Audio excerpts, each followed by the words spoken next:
Ini bukan karena dana, lebih karena seluruh tim belum ada yang berpengalaman mengembangkan vaksin dari nol, sehingga banyak hal yang belum bisa dimitigasi.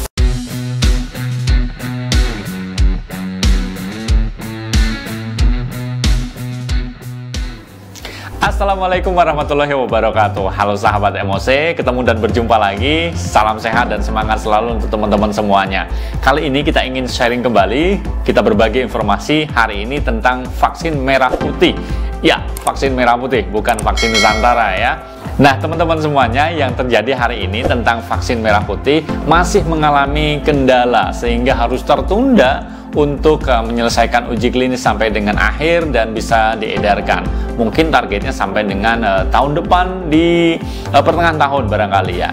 Kenapa kendalanya? Ternyata masalahnya bukan masalah dana, tetapi infrastruktur terkait dengan teknologi dan para tim yang mungkin masih belum berpengalaman karena ini kali pertama melaksanakan uji vaksin untuk COVID-19. Nah, bagaimana informasi selengkapnya? Ayo kita simak informasi yang berikut ini. Sahabat MOC, vaksin COVID-19 buatan Indonesia yang dikenal sebagai vaksin merah putih diharapkan dapat segera masuk tahap uji klinis dan mengantongi izin penggunaan darurat pada pertengahan 2022.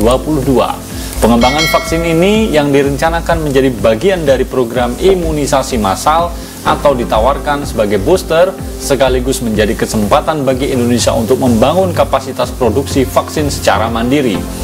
Vaksin merah putih disponsori oleh Badan Riset dan Inovasi Nasional (BRIN) dan dikembangkan oleh 7 lembaga ilmu pengetahuan di Indonesia yang mencoba berbagai platform.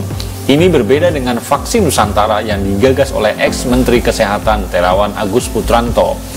Sementara beberapa penelitian dan uji klinis vaksin COVID-19 di negara Asia Tenggara seperti Singapura, Thailand, dan Vietnam telah memasuki babak lanjut. Vaksin merah putih di Indonesia justru dipaksa mundur dari target awal.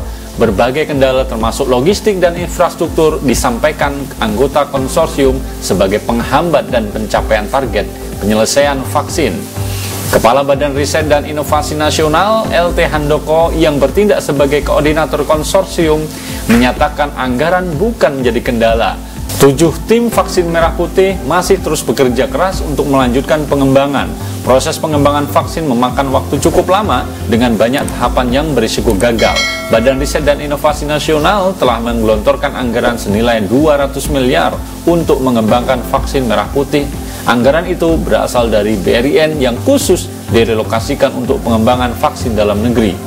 Yang terbesar adalah saat memasuki pelaksanaan tahap yang membutuhkan proses yang terstandar, mulai dari purifikasi dan seleksi untuk mendapatkan sel klon, tahap produksi terbatas memakai fasilitas GMP, sampai dengan uji praklinis memakai hewan di fasilitas animal BSL-3 yang tersertifikasi dan uji klinis. Yang menjadi masalah adalah tidak adanya fasilitas untuk melakukan hal terstandar yang tersebut tadi, khususnya fasilitas GMP, Good Manufacturing Practice, untuk produksi terbatas sesuai platform vaksin, serta BSL-3 untuk macaca. Ini bukan karena dana, lebih karena seluruh tim belum ada yang berpengalaman mengembangkan vaksin dari nol, sehingga banyak hal yang belum bisa dimitigasi, termasuk berbagai prosedur dan standar yang harus dipenuhi. Yang paling besar nanti memang biaya uji klinis fase 1-3, tetapi sebenarnya tidak perlu anggaran yang fantastis juga. Yang lebih menantang adalah karena harus dilakukan dengan metode yang agak berbeda, mengingat saat ini sebagian besar masyarakat sudah divaksin. Ya, itu tadi teman-teman semuanya informasi terkait dengan vaksin merah putih yang masih terkendala akibat banyak ya faktornya. Diantaranya adalah faktor teknologi, diantaranya tadi tentang bagaimana fase uji klinis yang harus membutuhkan teknologi yang standar ya. Memang tidak mudah, tapi melihat dari beberapa negara seperti Singapura, Vietnam sudah mulai fase akhir ya, kita masih agak ketinggalan ternyata ya. Tapi kita berharap mudah-mudahan fase ini bisa segera kita selesaikan dan nanti betul-betul di tahun depan vaksin merah putih bisa segera diedarkan dan bisa bermanfaat untuk rakyat Indonesia. Kita berdoa dan berharap terus kita berikan dukungan untuk vaksin buatan anak negeri, juga termasuk untuk vaksin Nusantara pastinya yang banyak sekali orang menunggunya.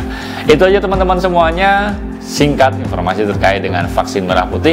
Mudah-mudahan bermanfaat dan bisa menambah spirit dan semangat kita semuanya. Saya undur diri, terima kasih untuk dukungannya. Sampai jumpa di lain kesempatan. Assalamualaikum warahmatullahi wabarakatuh.